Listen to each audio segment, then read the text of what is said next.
courts of the United States ruled against me, that I, as a citizen and a former governor and a veteran, am not allowed to go to court over my Bill of Rights or the Constitution. They said they don't have jurisdiction. Well, my question is, if the federal courts don't have jurisdiction over a constitutional question, then who the hell does?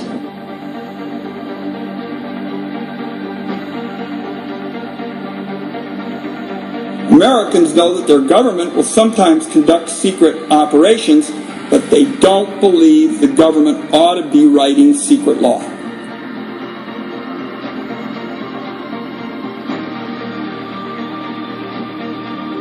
Again, total power in one person's hands, not the American way. These damn bills that come out here all the damn time, come out here in the last second, and I gotta try to figure out how to vote for my people.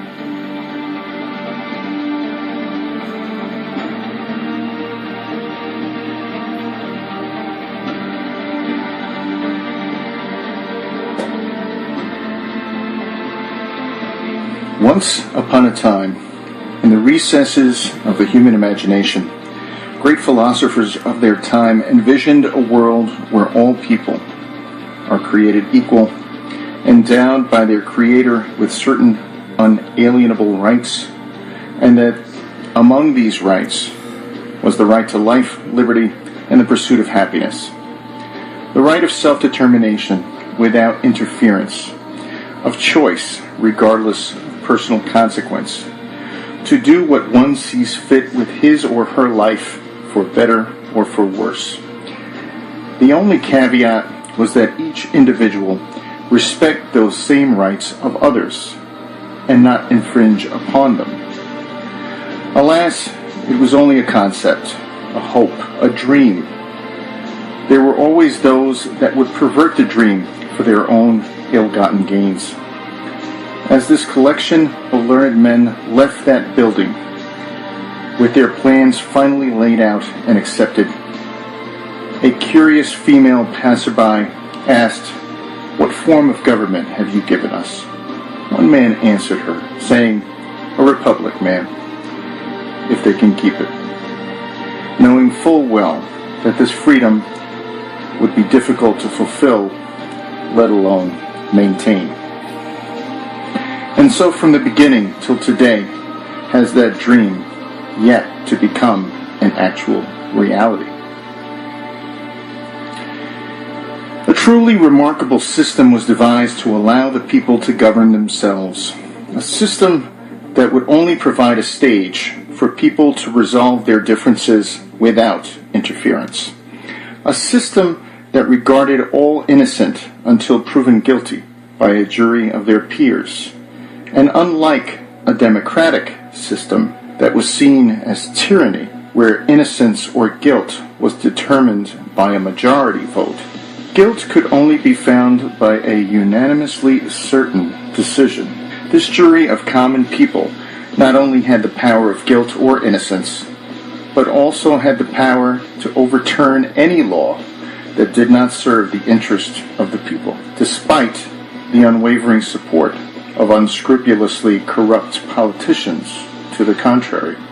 It was very clear to these philosophers that power corrupts, but absolute power corrupts absolutely. They knew that they could not guarantee that only wise, uncorruptible men would rise to positions of power, and so they knew they had to create a system that would limit the power of all men who would reside there.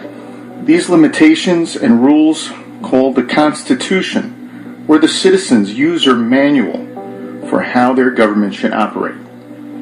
As part of that Constitution was an agreement or promise that a list of rights would for all time be honored as the 10 Commandments that government shall never violate. This contract, the Bill of Rights, was a binding legal document, not subject to change without approval of all parties. Society may have changed, but human nature and the nature of governments has not. Unfortunately, men and institutions of men always break their promises. At the very seconds after the passing of the Constitution, those in government quickly appointed themselves as interpreters of the rights of the people. They not only redefine their rights when expedient, but also redefine the definition of what constitutes who actually is entitled to those rights, to allow the justification of slavery, servitude, and control, yet allowing their elites greater advantage, control, and power over those they would control. Is it fair to say that certain people are attracted to certain vocations? What types of people are attracted to positions of power and authority? Ask anyone what they think of politicians. The average person will probably say that most politicians are dishonest and make promises they never intend to keep, and that their first priority is getting elected or re-elected. So if that is the case, then why do we allow these people to now run our lives? By what kind of acrobatic justification do we allow these people to decide the rules for us? Our founding fathers knew this, of course. They understood that we can never eliminate corrupt men from attaining power, so we must ensure they cannot wield enough power over us to matter, but now they do. Sadly, over the history of our nation, many of us have been convinced that government should have more and more power over our daily lives so that it may more effectively take care of us and do things for us that we should do for ourselves. What we fail to realize is that the government is our child and not our parent. As was most eloquently stated by President Dwight D. Eisenhower, every step we take towards making the state caretaker of our lives, by that much we move towards making the state our master. Look at what we have become. A free, self-determined, resourceful, independent people, now a dependent, insecure, depressed, easily manipulated, and fearful shadow of our former selves. Adults now have become convinced they must seek permission from the government for a myriad of things for the greater good, unheard of in human history, and allow the lessons of personal responsibility through consequences of personal actions to be destroyed. There is a famous quote that says the road to hell is paved with good intentions, and it could not be more true than today. Those who control perception convince us that we need more control. Yet if we cannot trust our neighbor to open a business or own a gun without a license or permit, why would we trust people in our government to make choices for us and not possibly cause us injury in the process? Many feel that certain problems will never be solved without government intervention. Did children not get educated before government was involved? Did the poor not get help and medical attention from charities and churches? The problems government has been entrusted to solve have never and will never be solved if government remains the sole source of its solution. Racism still exists. Poverty still exists. Health risks still exist. Drug abuse still exists. And these things will continue to exist until individuals rise above them through their own force of will. One of these great philosophers, Benjamin Franklin, stated, "I think the best way of doing good to the poor is not making them easy in poverty, but leading or driving them out of it."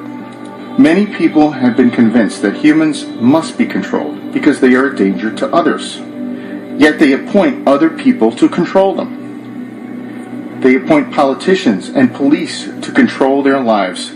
Yet who controls the politicians and police? Do you? No, you don't. A dog is only loyal to the one who ensures it is fed. If you choose to stop feeding the dog because of a philosophical objection, others will come to ensure you comply, by force if necessary, whether or not you agree. That is not freedom, my friends. Remember that.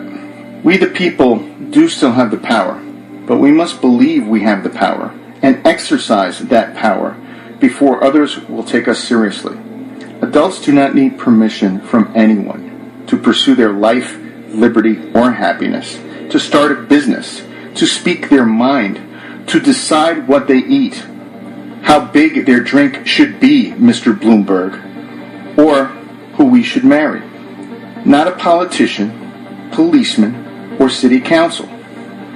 Police were entrusted to help keep the peace and serve their community without infringing upon individual unalienable rights, and have failed in that trust.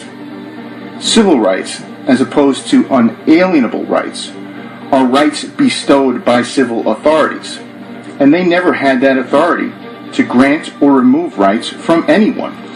In this age of information and knowledge, it is time we finally bring to fruition the concepts that our forefathers originally had, but never got to see, a true freedom in America. No one at all, including government, has natural authority over you. Only you have authority over yourself. None are more hopelessly enslaved than those who falsely believe that they are free. You have an obligation to yourself and your family to stand fast and defy anyone or any law that violates your right to self-determination, and defend that right by any means necessary.